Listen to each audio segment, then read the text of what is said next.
सगीर में जिहादी तंजीमों का फरोग, बांग्लादेश, कश्मीर, आसाम और अब रोहिंग्या की हरकतुल यकीन।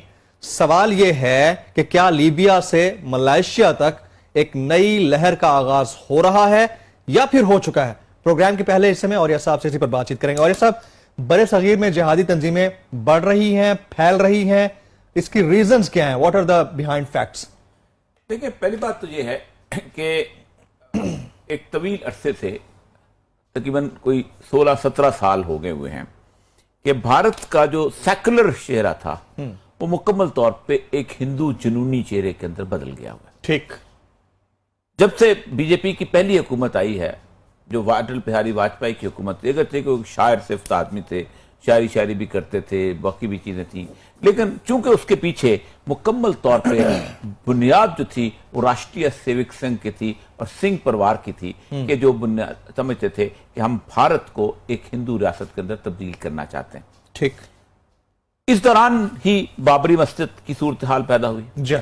इसी दौरान ही अहमदाबाद के अंदर एक बहुत बड़ा कत्लेआम हुआ जिसमें मुसलमानों की आबादी की सूरत हाल ये हो गई कि अहमदाबाद के बिल्कुल पड़ोस में एक इलाका है सोहापुर जी। वहां दुनिया का इस वक्त मौजूद दुनिया का सबसे बड़ा घीटो बना घीटो है। घीटो उस आबादी को कहते हैं। बेसिकली यहूदियों को रखा जाता था एक जमाने के अंदर। वीनस शहर से शुरू हुए थे जी। वीनस शहर आपने देखा होगा, वो उसमें है अपना नहरें समुद्र के अंदर जी, मुख्तलिफ किस्म की समुद्री नहरें हैं जी, और उसके अंदर वो उन्होंने रखा हुआ। तो एक इलाका ऐसा था कि जिसमें ये यहूदियों रखा जाता था और वो सिर्फ एक दिन के लिए अलाउ होता था और उनको राब्ता काट दिया जाता था दूसरी दुनिया से। एक दिन के लिए बाकायदा एक खास लिबास पहनते थे, बदबूदार तरीन इलाके में रहते थे, कोई सिविक कम्युनिटी नहीं होती। सोहापुर में 7 लाख के करीब, बल्कि इस वक्त अब अंदाजा है कि 8 लाख के करीब मुसलमान जो हैं उसमें रहते हैं। और उसमें ना स्कूल है, ना कॉलेज है, ना सरकार की कोई अमल दखल है, ना वहां पर बिजली आती है, ना पानी आता है, ना सीवरेज होता है, ना कोई और चीज होती है। लोग खुद मुसलमान करना चाहें तो खुद कर सकते हैं और नहीं होता। ठीक। जहां तक जहां पक्की सड़क है वहां आकर रुक जाती है, अगर कोई लाइटें लगी हैं तो वहां आकर रुक जाती है। गाड़ी आपको 2 लेनी पड़ती है। एक गाड़ी आप अहमदाबाद से चलेंगे, आप वहां जाएंगे, सोहापुर जाना है तो आपको वहां रोकेंगे, आगे उनकी गाड़ियां आप पे ज्यादा चलती हैं, उनके रक्शे ज्यादा चलते हैं, उनकी बाकी चीजें।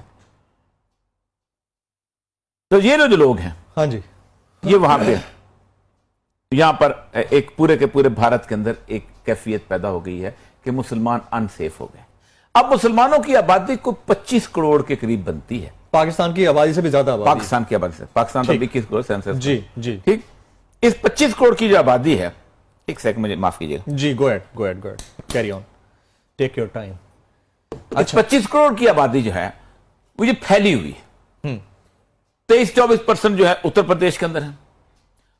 उत्तर प्रदेश में मोदी के आने के बाद एक शिद्दत पसंदी शुरू, वहां कभी भी ऐसा नहीं होता कि एक शिद्दत पसंदी होती। वहीं पर देवबंद है, वहीं पे बरेली है, वहीं पे लखनऊ है जहां शियों का मरकज है, वहीं पे अहले हदीस का मरकज है। मुसलमानों का मेजर सेंटर है ना, पावर सेंटर वहीं पर है जी। लेकिन इस वक्त हालत यह है कि वहां सबसे ज्यादा गौ जो है रक्षा के ऊपर कत्ल हो रहे हैं मुसलमान। वो जो पिछले दिनों पहलवान को मार दिया था, बॉडी बिल्डर को, जी, जी, वो भी उसी इलाके में मारा गया था। हाँ जी। आसाम का जो मगरबी हिस्सा है इसमें तकरीबन 1.5 करोड़ मुसलमान है सही। और बांग्लादेश जिस वक्त मशरकी पाकिस्तान बन रहा था तो आसाम के ये लोग पाकिस्तान में आना चाहते थे, लेकिन जिस तरह कश्मीर को उधर दे दिया गया इस तरह इनको दे दिया। मौलाना बाशानी जो थे वे वहां उस वक्त आसाम के लीडर थे और उन्होंने जाके आसाम में जाके बाकायदा मुसलमानों की मूवमेंट चलाई थी और इन्होंने वो जो बॉर्डर था ना बांग्लादेश का बनाया गया उस पर बाकायदा गायदेबा की थी उनको बताने के लिए कि हम मुसलमान पाकिस्तान के साथ जाना चाहते हैं। सही। Same is Rohingya. रोहिंग्या को चाइनीज ने पहले चाइनीज ने निकाला, फिर तिब्बतियन ने निकाला, फिर यहां से निकाला। ये एक अजीब गरीब सी सूरत हाल बन गई है कि वो जो एक कैफियत है जिसमें पूरे के पूरे हिंदू राज को स्टैब्लिश करने की जी, वो अब कश्मीर की रेजिस्टेंस से निकल गई है। अच्छा, और ये सब मेरा सवाल, क्या कौमियती इदारों या मुख्तलिफ ममालिक जिनमें बड़े सगीर खास तौर पे इनके ममालिक की अफवाज पर से लोगों का एतमाद उठ गया है इसलिए जिहादी तंजीमें आ रही हैं? मैं अर्ज करता जी। गुज़श्ता 16 साल से पूरी दुनिया में एक चीज बदनाम हुई है और वो हुई है जिहाद।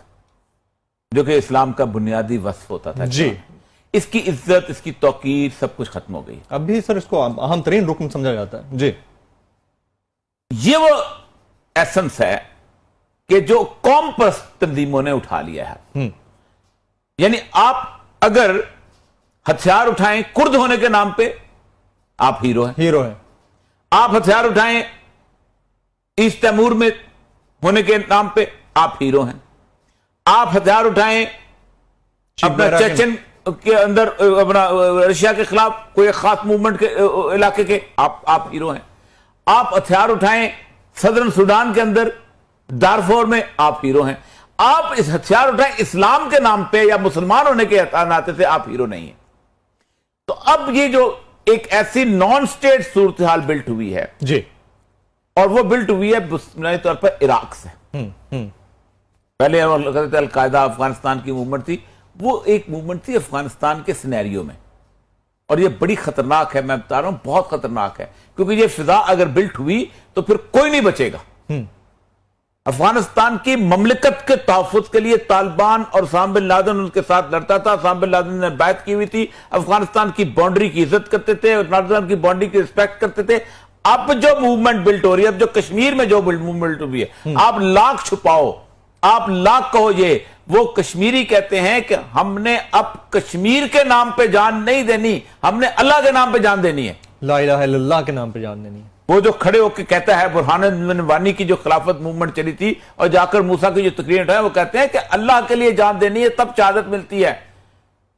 कश्मीर का जिक्र कुरान में नहीं है, कश्मीर का जिक्र अल्लाह उसके रसूल की हदीस में नहीं है। जी, हम नारा भी चेंज हो गया, जिंदगी का मकसद। रोहिंग्या के ऊपर 8 साल से पूरी मुस्लिम दुनिया में खामोश रही है। मैं यही पूछना चाह रहा हूं, आलमी पाकिस्तान खामोश रहा, आलमी मीडिया ने तो बोलना नहीं था ना, आप क्या कर रहे हो? ठीक ठीक।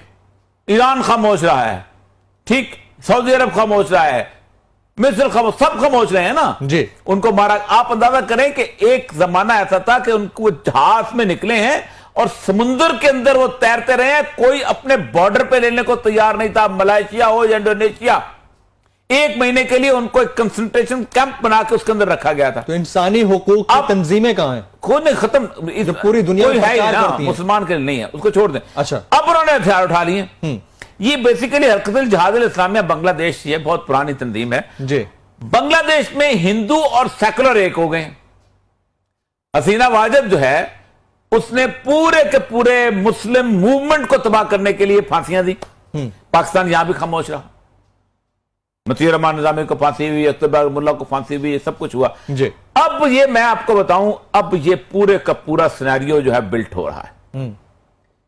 पूरे भारत में टिकट कटाएं आप मद्रास से तो आप बंबई पहुंच सकते हैं, बॉम्बे से कटवाएं तो कलकत्ता पहुंच सकते हैं, कलकत्ता से कटवाएं तो आप गोवा पहुंच सकते हैं। एक्सेस में मौजूद है, एक ही मुल्क है, एक ही इलाका है, मूवमेंट है, सारा कुछ है। और ये सारे का सारे ग्रुप जिसमें हिमाचल प्रदेश में, मणिपुर में, मगरबी आसाम में, उसके बाद ये रोहिंग्या का सूरत पे कश्मीर, ये 23-24 करोड़ मुसलमान जो हैं, ये अब इतनी उस सारे के सारे जो 15-17 साल का जो जुल्म था उसके खिलाफ अब इन्होंने हथियार उठा ली। क्या ये किसी एक बैनर के अंडर इकट्ठे हो रहे हैं? ये अब अलग अलग होता यह है कि जिस वक्त ये होता, फिर एक बैनर के अंदर आना शुरू हो जाते हैं। एक टाइम बात है, उनको असले की सप्लाई चाहिए होती है, उनको बाकी चीजें चाहिए, फिर लोग उनकी मदद भी करते हैं। सही। अब मुसलमानों के अंदर एक जो मैं खौफनाक बात करने वाला हूं, जिससे पाकिस्तान की हुकूमत को भी और मिस्र की हुकूमत को भी और सऊदी अरब की हुकूमत को भी और ईरान की हुकूमत को भी सबको होशियार रहना चाहिए। ये जो लहर उठेगी क्रॉस कंट्री, लीबिया से लेके उसके ऊपर जो बन रही है मलेशिया तक, ये किससे लड़ेगी? ये लड़ेगी मिस्र की फौज से, ये लड़ेगी सऊदी अरब की फौज से, ये लड़ेगी शाम की फौज से, ये लड़ेगी पाकिस्तान की फौज से, ये लड़ेगी अफगानिस्तान की फौज से जो कि उनकी है, अमेरिकन की, ये लड़ेगी इंडिया की फौज से, ये लड़ेगी बांग्लादेश की फौज से। ये क्या सिनेरियो बनेगा कि एक तरफ ये पूरी की पूरी बिल्टअप होगी, जबकि ये फौजें जो है ये मुल्कों में कैद हैं। पाकिस्तान की फौज अफगानिस्तान को कॉपरेट नहीं कर सकती, इंडिया की फौज पाकिस्तान को कॉपरेट नहीं कर सकती, सही। मिस्र की फौज जो है वो सऊदी अरब को कर सकती लेकिन शाम को नहीं कर सकती।